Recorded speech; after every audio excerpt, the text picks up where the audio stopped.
O destino era a colônia da Virgínia. Ao total, eram 102 homens e mulheres, sendo apenas 41 tripulantes, puritanos, repletos de esperança e com uma única certeza: serem livres das más influências do mundo. Neste cenário de incertezas e perseguições, por causa da manipulação política e religiosa, existiu um grupo de cristãos, conhecidos como puritanos, que temia a perseguição e a escassez que assolava a Inglaterra.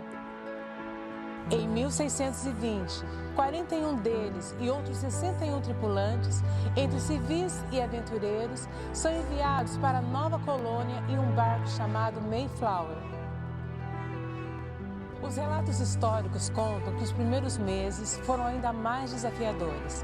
Exausto pela viagem de 65 dias e todos os contratempos e tempestades ao meio do caminho, o Mayflower teve que interromper o seu destino e ancorar em Cape Cod, na região onde conhecemos hoje como Provincetown. Guiados pelo Espírito de Deus, o que parecia ser um contratempo, na verdade, só cooperava para os planos de Deus de construir uma nação cujos princípios seriam instituídos pela sua palavra. Devido ao inverno rigoroso, o Mayflower serviu como casa durante 2 meses. Na mensagem de hoje, falaremos como foi necessário não só obedecer em fé para atravessar o oceano, como também permanecer em fé para que os desafios não apagassem a esperança de conquistar a terra prometida.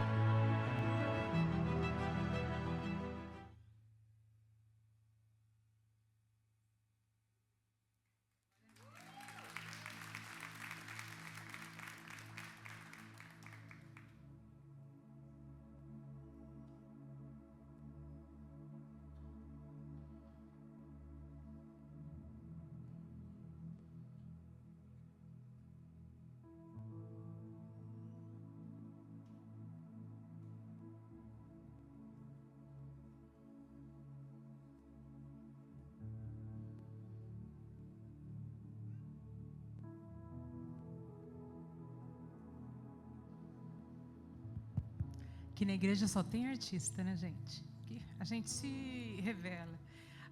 A equipe da mídia, gente, vocês estão de parabéns. Que trabalho fantástico que vocês estão fazendo. Eles fazem milagre. Não se preocupe que eles vão lá e dão um jeito. Mas vamos continuar orando.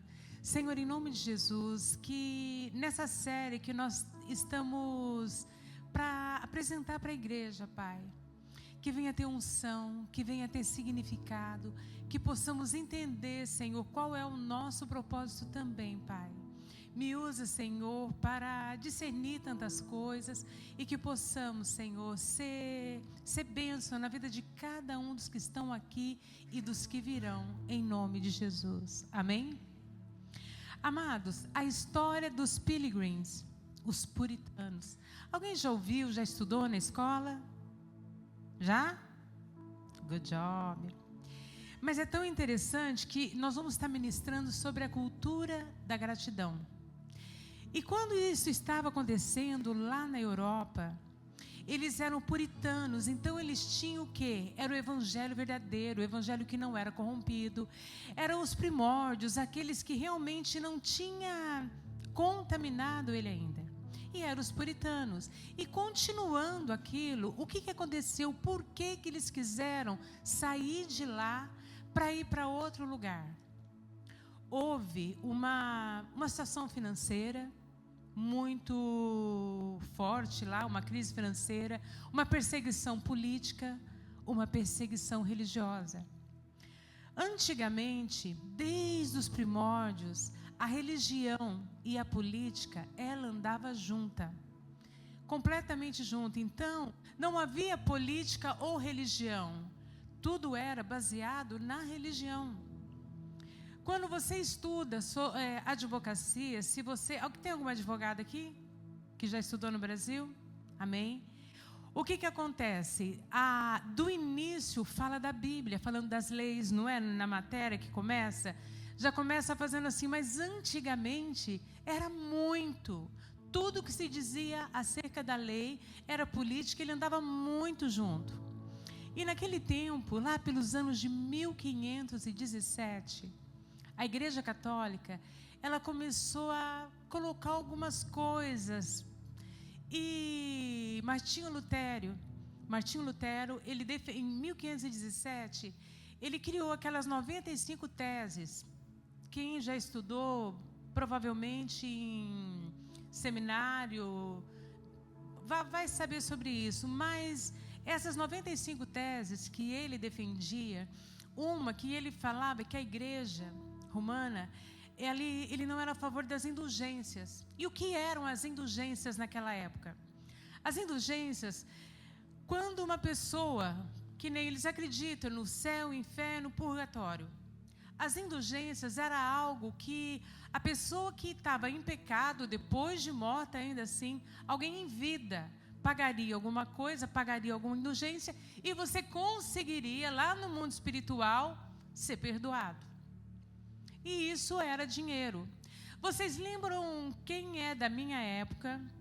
Eu sou novinha, né?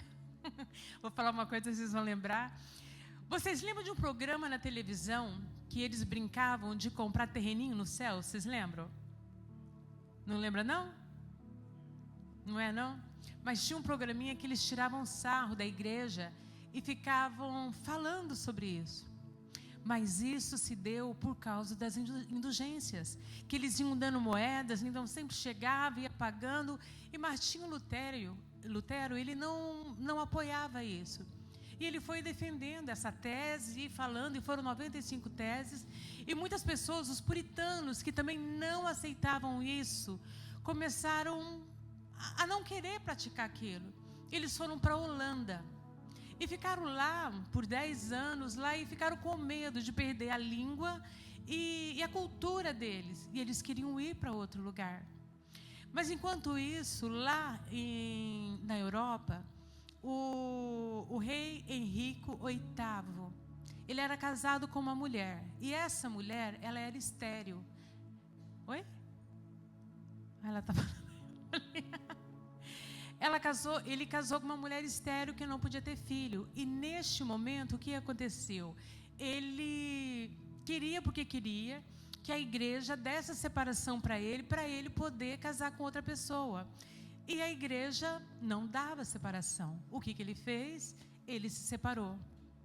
E aí foi fundada a Católica Anglicana. E com isso ele foi excomungado da igreja. E eu sei que nisso tudo, um pessoal, que são aqueles remanescentes, aqueles que não aceitam o que é errado. Aí o que eles fizeram? Teve uma companhia com um barco que enviou eles para o quê? Para peregrinar outra terra, para ir para outra terra.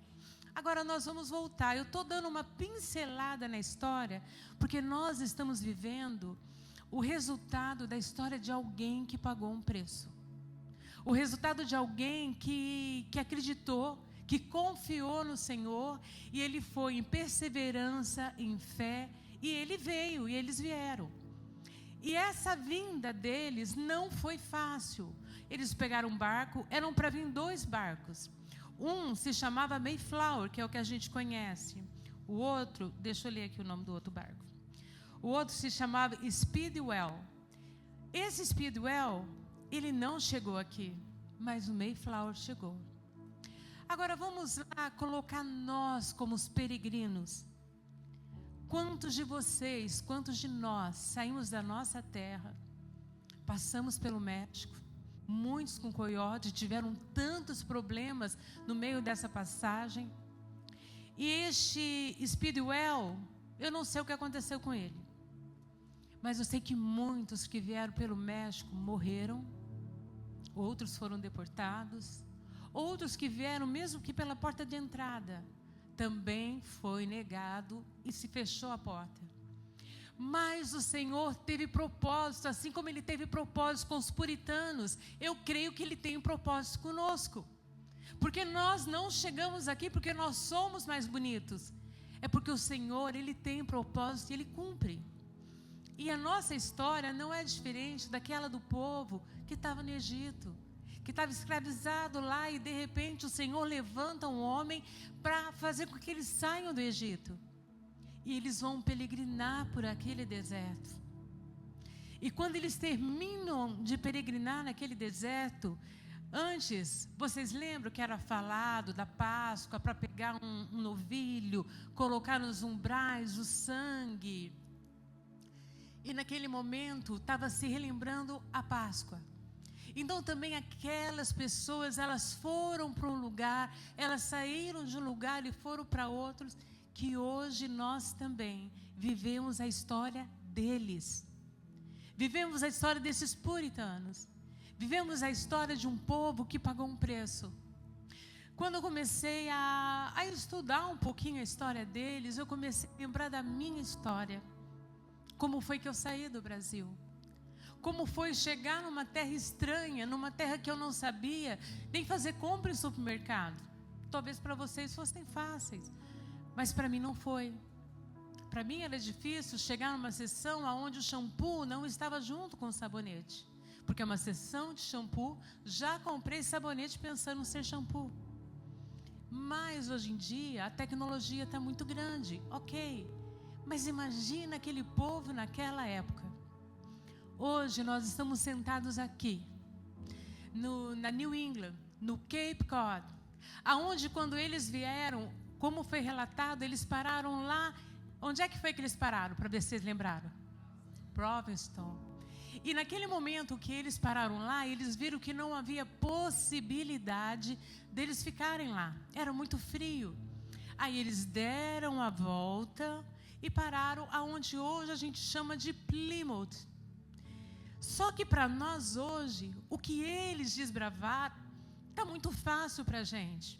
Nós viemos aqui, todos nós viemos aqui para ter uma vida melhor. Viemos para uma terra que mana leite e mel. Mas alguém pagou o preço desbravando tudo isso. Você, às vezes, pagou o preço desbravando para que a tua família pudesse vir. Você preparou o caminho. E esses desbravaram dessa maneira. E eles obedeceram e permaneceram em fé, para que não fosse corrompida o que era um princípio bíblico, um princípio genuíno neles. Eles não se corromperam com o que a religião queria fazer com eles naquela época. E eles falaram, não, eu quero ir para uma terra que eu possa servir a Deus e ter um evangelho puro e verdadeiro. Hoje, nós estamos com esse privilégio de sentar aqui e estar ouvindo a história deles. Eles desbravaram, eles passaram frio, eles perderam familiares, porque no meio daquelas 102 pessoas, sobraram 52, porque o resto morreu por causa daquele frio rigoroso. Eles ficaram 2 meses dentro de um barco, até amenizar. Eu não vou partir para o meio do que nós vamos aprender nessa série, mas eu quero que a gente venha saber, quando eles desbravaram isso, e vieram para essa terra que nós, com todo o conforto que nós temos, quando nós temos aquele frio rigoroso, como é somente para nós trabalharmos? É difícil, não é? Para quem tiver o privilégio de ir lá em Plymouth, tem um lugar que eles fizeram para mostrar exatamente como que eles viviam na época. Aí vai mostrar a plantação, vai mostrar um monte de coisa. Mas eu fico pensando, naquele momento que o próximo ministrador vai passar, depois de 1 ano que eles aprenderam a fazer tudo, eles vão e fazem um culto de gratidão. Por isso que a gente está falando da cultura da gratidão. E a nossa gratidão por ter estado hoje aqui, como a bênção de Deus, que o Senhor nos trouxe a essa terra que mana leite e mel. O Senhor te trouxe neste lugar, você passou pelo México, você não tinha uma família. Hoje você tem uma família, você tem um filho e você é respeitado. Hoje você às vezes chegou aqui com a tua família, com tudo, e você pode ver os teus filhos. Os meus filhos, eles estão formados. O meu filho tem companhia, eu tenho uma companhia. Eu tenho, pastor, a casa própria que eu sempre sonhei. Hoje, pastor, eu dirijo um carro quitado, coisa que antes era só sonho. Como está a nossa cultura da gratidão com Deus? Será que nós somos tão autossuficientes para achar que tudo isso é mérito nosso e que é só para nós? Hoje, quantos que têm a Bíblia? Quantas pessoas vocês acham que morreu para que nós pudéssemos ter essa Bíblia toda endereçada, toda fácil de manusear, que ainda assim ela fica 1 ano e nem aberta ela é. A gente só escuta aos domingos quando o pastor prega ou quando alguém prega. Tudo que essas pessoas passaram, para a gente está comum, ela está aqui. Eu não entendo numa linguagem, ela está em outra língua. Eu não entendo na minha própria língua, porque ela está muito tradicional. Vamos para a linguagem de hoje. O Senhor colocou tudo de um jeito tão forte para nós, para que nós pudéssemos ter facilidade em acesso à verdade. Porque a palavra diz que conhecereis a verdade vos libertará. Só que infelizmente, viemos para a terra que mana leite e mel, estamos dentro da igreja e muitos de nós com o coração corrompido, com o coração mal agradecido, achando que é mérito nosso. E não é, é mérito de Deus. Muitas vezes nós achamos que Deus não está nos abençoando acerca de alguma coisa. Amado, às vezes Deus nos permite passar algum deserto para se aproximar dEle. Porque quando estamos fracos é que nós somos fortes. Porque viver na dependência de Deus é maravilhoso. Sabe por quê? Viemos sem nada neste mundo, sem nada. Todo mundo nasce peladinho, não nasce? Viemos sem nada, crescemos e já somos submetidos de vaidade, de ganância, de um monte de coisa. E com o decorrer do tempo, começamos a nos comparar uns com os outros e compramos casas caras, carros caros ou alguma coisa a mais. Aí tudo aquilo que você prometeu para Deus passou a ser segundo plano. Porque aquilo que você fazia antes não cabe mais na sua casa. Porque você, afinal, você encontrou outro patamar para a tua vida. Os seus amigos antigos, eles não podem mais ser seus amigos. Eles não estão à tua altura. Isso é muito triste. Mas, infelizmente, acontece muito no nosso meio. Nós que chegamos com uma malinha nas costas, que somos peregrinos de um Brasil e viemos para uma terra estranha. Chegamos aqui, conquistamos tudo que a gente podia e mais um pouco. E uma ingratidão com Deus tão grande. E o Senhor fala: filho meu, o que eu preciso de fazer para você saber que foi eu que achei graça em você, que fui eu que te trouxe, que fui eu que te coloquei. O que você precisa que eu faça para você ver que não foi mérito teu? Você quer que eu tire tudo para você me reconhecer de novo? É necessário isso. Pastora Zali, você está muito... Gente, nós vamos embora dessa terra. E tudo isso que a gente conquistou, nós não vamos levar nada. Essa comunhão que nós temos com Deus, a afinidade que nós temos com Deus, o discernimento de espírito, essa alegria na presença do Senhor, é a única coisa que nós vamos levar para a eternidade. E o que nós vamos deixar para que haja contenda, divisão, dissensão entre família. Eu não conheço uma família que não tenha problema com herança. Por quê? Porque um irmão é mais bem sucedido do que o outro. Isso é sempre. José e os irmãos sempre têm um. Então, quando vão dividir a herança, é uma luta. Na minha casa, o meu pai largou um terreninho. Gente, eu acho que o terreno deve de ser do tamanho dessa igreja. Mas é uma briga para cada um pegar um quadradinho, que eu falo: meu Deus, o que é isso? E, gente, é uma briga de ódio. É uma briga de não se falar. É uma briga de, sabe, de causar enfermidade. Mas será que vale a pena isso? Será que vale a pena tanta dor de estômago, tanto desgosto, tanta situação ruim, para uma coisa que a gente não vai nem levar para a eternidade? Negligenciamos tanto a nossa comunhão com Deus e nos preocupamos tanto. Sabe o que o Senhor me falou quando eu estava preparando essa pregação? O meu povo, ele não tem mais vivido o presente, ele tem vivido somente o futuro. A gente não vive mais o presente.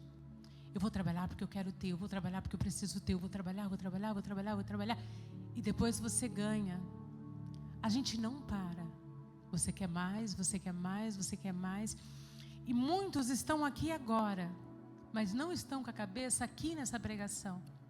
Estão preocupados com a roupa que está lavando, com o futebol que possa estar acontecendo, com alguma coisa. Eu vou chegar em casa, vou ter que fazer a janta. Viva agora. O Senhor quer falar com você agora. Pode acontecer de você sair daqui agora, tropeçar ali, ser a última vez que você tem a oportunidade de ouvir a palavra de Deus, ouvir o que o Senhor tem para falar para você. E aí, não vale mais nada. De repente você está aqui, você está, nossa, está muito bom, eu consegui tudo, está muito bom, eu vou amanhã trabalhar. E de repente, o Senhor aperta um botão e você descobre uma enfermidade na tua vida. O mundo das pessoas continua, mas o seu para. O seu para, e você pode olhar para os outros e falar, poxa, que falta de consideração por todo mundo, que não sei o quê. Mas para. E muitas vezes o nosso mundo para porque Deus quer falar conosco. Deus quer nos colocar num secreto. Quando o pastor Marcelo passou por uma negligência médica, ele foi fazer uma endoscopia e foram fazer uma biópsia por algo que ele tinha dentro que era genético. Mas aqui eles fuçam tudo, e eu não gosto de médico porque eles fuçam e ele acha que você nem sabe o que você tinha. E naquele momento fizeram a coretagem lá, para fazer, como é que chama? Uma biópsia, e puxaram demais e ele começou a ter uma hemorragia interna. Foi para o Cape Cod Hospital. Chegou lá, um médico, uma enfermeira, aplicou um medicamento nele, ele quase veio a óbito. Eles, olha, eu estou morrendo. Nisso a enfermeira veio, o médico passou, ele estava com uma mochila nas costas e fez assim para ela, o que ela estava fazendo. Foi nítido, porque quem estava naquele quarto olhando foi eu. Ela deu a medicação para o paciente errado. E ele foi para Boston. Quando ele chegou em Boston, trataram ele muito bem, ele já foi direto para a UTI. Ele ficando lá, a gente sem entender, e foi tudo muito rápido, deu muito medo. E naquele momento, ele chega naquele leito e começa a se perguntar qual era o propósito dele naquele lugar. E de repente ele olha para o lado e ele viu uma menina, uma moça que ele não poderia saber. E ela estava em coma. Ele começou a interceder por ela. No outro dia, essa menina saiu do coma e disse que ele sentava na cama dele e observava, porque quando aquela menina saiu do coma, veio toda a equipe médica, eles se alegravam pelo que tinha acontecido. E nesse exato momento, ele também ficou bom. E ele recebeu a alta do hospital. Então, o propósito que o Senhor o levou naquela situação. É bom quando a gente pergunta, Senhor, qual é o propósito? Faz eu sair logo desse deserto. Faz eu sair logo dessa dor, dessa enfermidade, disso. Faz o seu propósito. Somos peregrinos numa terra que nós viemos para ter prosperidade. Mas o Senhor enxerga muito mais que isso. Amados, não permita que essa prosperidade faça com que você venha sair do centro da vontade de Deus, do centro do propósito de Deus. O Senhor tem algo conosco. Nós viemos para uma terra que manda leite e mel para preparar para alguém, para deixar um legado para alguém. Quando eu vim para cá, e quantas vezes eu tive vontade de ir embora dessa terra. Eu tive muita vontade. E quando eu olho, eu viro para o pastor Marcelo e falo assim, amor, o que desencadeou nós termos falado sim, a quem enviarei, a quem há de ir por nós? Eu e ele fomos lá e falamos, eis-nos aqui. envia-nos a nós. E foi muita renúncia. Mas hoje, porque no presente é maravilhoso fazer leitura do que aconteceu no passado. Mas esse obedecer em fé, acreditar, porque fé é a certeza das coisas que não se veem, mas que se esperam. Naquele momento, o pastor desempregado, a gente cuidando de uma igreja, a gente não sabia como iria fazer, mas não sabia mesmo. Hoje, olhando o cenário todo, a gente fala, uau, mas não foi uau desde o começo. Aqueles pilgrims, quando chegaram aqui, ele vendo filhos enfermos, imagina você vindo, porque você tinha esperança de vir praticar a tua fé, fazer o que você queria, e você vê filho, você vê mulher, às vezes amigos morrendo do teu lado. E muitas vezes você pensa, talvez o próximo pode ser eu. Mas o Senhor achou graça em 52 homens que vieram e que desbravaram este lugar. E que o Senhor, pela infinita misericórdia, depois tem um outro contexto que eles encontram com os nativos deste lugar. Mas eu quero trazer o nosso contexto. Nós somos como eles. A nossa história está sendo contada. E o que nós temos para dar para o Senhor por todos esses benefícios que Ele já fez por nós? Você consegue olhar para você e lembrar como você era quando você chegou? Pastor Marcelo, ele vai ficar bravo comigo. Está todo mundo tão sério, amor, deixa eu falar. Gente, Maíla, ela ia na igreja com um vestidinho só. Porque a gente chegou com uma mala, vocês sabem, uma malinha do tamanho, né? E um tempo ela ia para a salinha das crianças, não era essa igreja, era outro lugar, ela ia. E as crianças começaram a tirar sarro dela, porque ela só ia com aquele vestidinho. E ela não falava. E ela chegava e eu falava, filha, por que você não quer ir para a salinha? Mamãe, eu não quero. Passou. Porque eles tiram sarro, que eu só tenho esse vestido. E ela só tinha aquele vestido. Logo em seguida, o pastor senta no púlpito, né? Vai cruzar os pés, um buracão no sapato dele. Usa meia preta, meu amor, para não aparecer o furo. Íamos ministrar casados para sempre. Pastor desempregado, eu fazendo help em alguns lugares, porque foi uma época difícil que a gente chegou. E quando a gente foi, a gente ia ministrar o Casados para Sempre. Hoje era Nova Shalom, hoje Casados para Sempre. E nós não tínhamos o dinheiro do combustível. As meninas eram babysitter dos casais do curso de casais. E quando eles davam tip para elas, era o que a gente abastecia o carro, comprava leite para elas e pão para o próximo dia. E vivíamos em fé para saber qual seria o próximo dia, porque a gente não sabia. Olhar o cenário hoje é muito lindo, é de vencer, é de tudo, mas eu passei por algo que eu chorava. Eu chorava porque eu morava no Brasil e eu tinha uma cama king no Brasil. As minhas filhas tinham uma cama especial no Brasil. Mas o Senhor virou para nós e falou, eu tenho algo a mais para vocês. Mas você acha que o Senhor pintou para nós? Vão para os Estados Unidos, que no ano de 2024, vocês vão ter uma igreja lá no Rotary da 28. Vocês não sei o quê, você vai ter uma clínica. Não foi assim. Não foi assim. Eu chegava para as mulheres para pedir serviço, para limpar a casa.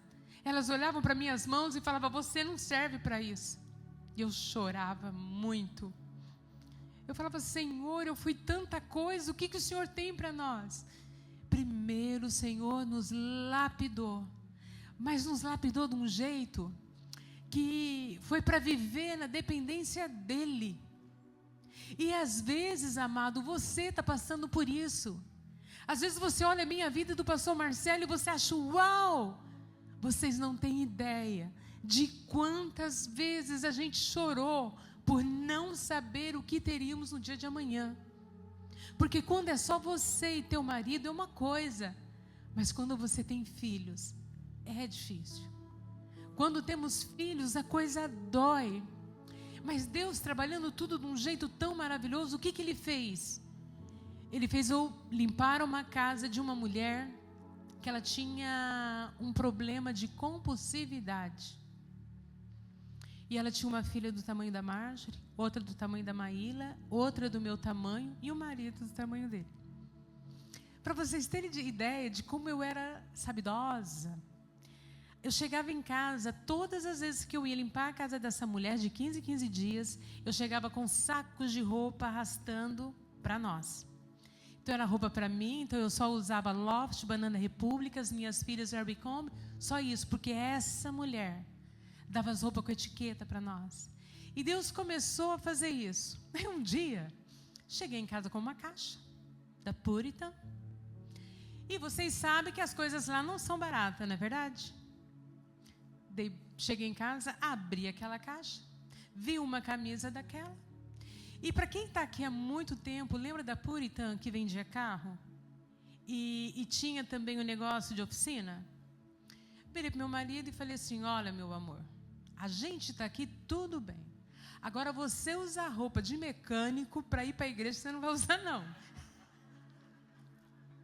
Eu fiz isso e joguei no lixo a camisa da Puritan. Mas eu não sabia.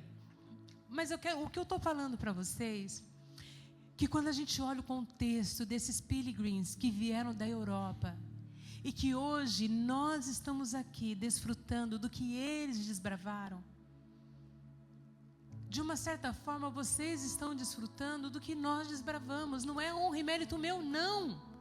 Mas você está preparando algo para alguns dos seus desfrutar. Mas o Senhor tem participação em tudo isso, meu amado, minha amada. Tenhamos que ser grato. O que nós temos de gratidão para todos os benefícios que o Senhor tem tido por nós até hoje. Gente, se a gente reclamar, você abre o teu guarda-roupa, abre a tua despensa. Tem coisa que você joga fora porque não deu tempo de comer, porque venceu. Você ganhou e você não gostou. Você usa só o que você gosta. Você compra o que você quer. A gente começou a ficar muito exigente aqui. Antigamente, a gente gostava de tudo. Mas e o nosso relacionamento com Deus? Ele cresceu nessa proporção? Lembra das alianças que você fez com o Senhor quando você estava naquele período de estar atravessando? No caso, esse pessoal que estava vindo de barco, eles ficaram 65 dias até chegar aqui. Muita tempestade, muito vento, muito medo. Quantos vieram pelo México e tiveram que passar por rios, tiveram que ficar em casas escondidos, comendo sabe Deus lá o quê? E só aprendeu aquela palavra, anda ali, anda ali, anda, anda, anda ali, anda. Não era assim que eles falavam o tempo inteiro? Anda ali, anda ali, anda ali, anda ali, anda ali. E é só aquele medo. Aí você chegou. Você respirou aliviado. Mas no meio dessa trajetória, você falou tanta coisa para Deus. Se o Senhor me levar, se o Senhor fizer, se o Senhor falar, se o Senhor não sei o quê. Do que você falou com o Senhor naquele dia, quando o Senhor estava fazendo com que você peregrinasse para cá? O que você deixou no meio do caminho? O que você esqueceu? Queria que hoje o Senhor trouxesse às nossas memórias o que nós negligenciamos e deixamos para trás das alianças que nós fizemos com o Senhor, estando tão preocupado com outras coisas, que o lugar que Ele tem no nosso coração é um lugar muito pequeno, porque a prosperidade tomou conta de muita coisa, porque os sonhos tomaram conta de muitas coisas, porque a preocupação tomou conta de muitas coisas.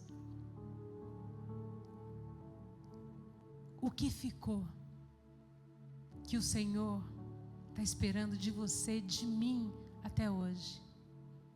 O que você prometeu? Porque nós hoje sabemos que tudo que Ele prometeu, Ele foi fiel para cumprir. E Ele está cumprindo. E o que Ele ainda não cumpriu, Ele está nos preparando para receber. Mas o propósito não pode morrer, meu amado, minha amada. Nós precisamos saber, Senhor, qual é o propósito que o Senhor nos permitiu chegar até aqui. Por quê? Para quê? Até quando? Até o dia que Ele chamar. Até o dia que Ele nos chamar e Ele virar e falar assim: lutaste um bom combate. Nós estávamos cantando aquele hino que fala, né? Faz a terra tremer com seus pés. Você tem noção do que você está cantando? Você sabe o que é a terra tremer? É terremoto. É o chão se revirando, vindo com a justiça de Deus. Ele odeia a iniquidade. E a iniquidade está em tantos corações. Será que a gente está preparado para a terra tremer?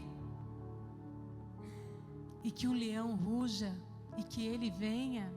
Maranata. Será que hoje não é dia de um concerto, de falar: Senhor, a minha gratidão por isso, por aquilo, por aquilo? O que te darei eu, Senhor, por tantos benefícios? E em Salmos, peraí, vou ler aqui. Em Salmos 116, 12, dá para colocar aqui para mim, fazendo um favor? Salmos 116, 12. Eu queria que você gravasse na tua Bíblia, no teu telefone, para você não esquecer isso. Que darei ao Senhor por todos os seus benefícios para comigo? Mais um. Tomarei o cálice da salvação. Invocarei o nome do Senhor. Mais um. Cumprirei os meus votos ao Senhor na presença de todo o seu povo. Você pode falar isso, amado? O que farei eu por todos os benefícios que o Senhor me deu? Será que eu vou cumprir? Você recebeu a salvação? E você fala depois que você vai fazer na presença de todos. Queria que você fechasse os seus olhos.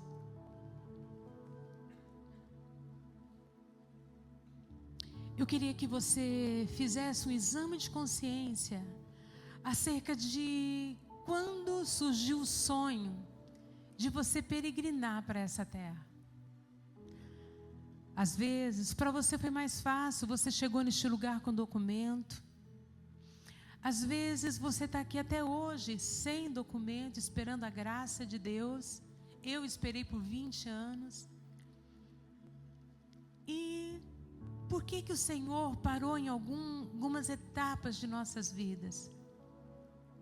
Eu queria que você lembrasse, sabe daquela hora que você estava com medo, você estava passando pela imigração, e você olhava para aquele agente e você tremia, a sua mão gelava, e você só pedia: Deus, vai comigo, Deus, vai comigo, Deus, vai comigo.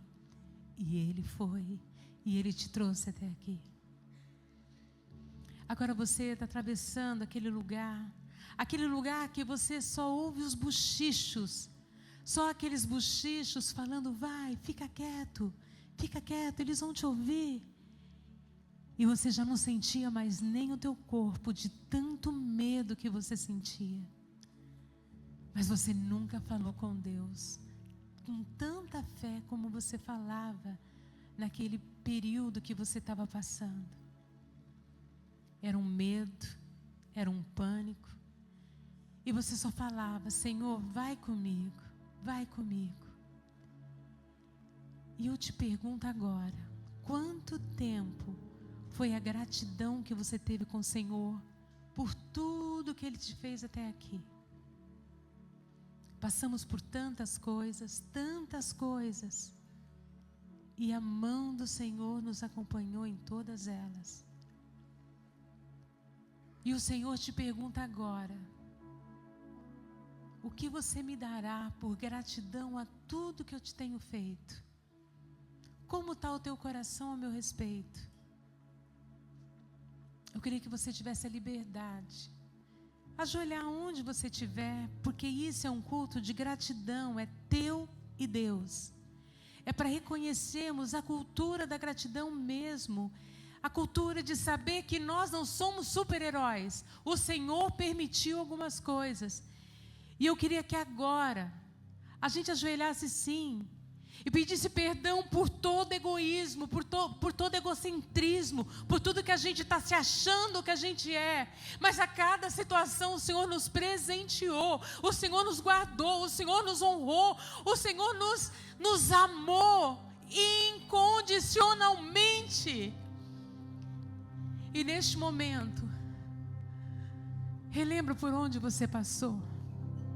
E para você estar aqui hoje, meu amado, minha amada, Ele deu a todos aqueles passos com você, assim como Ele fez com os pilgrims, assim como Ele fez com o povo que atravessou o deserto, assim Ele fez conosco.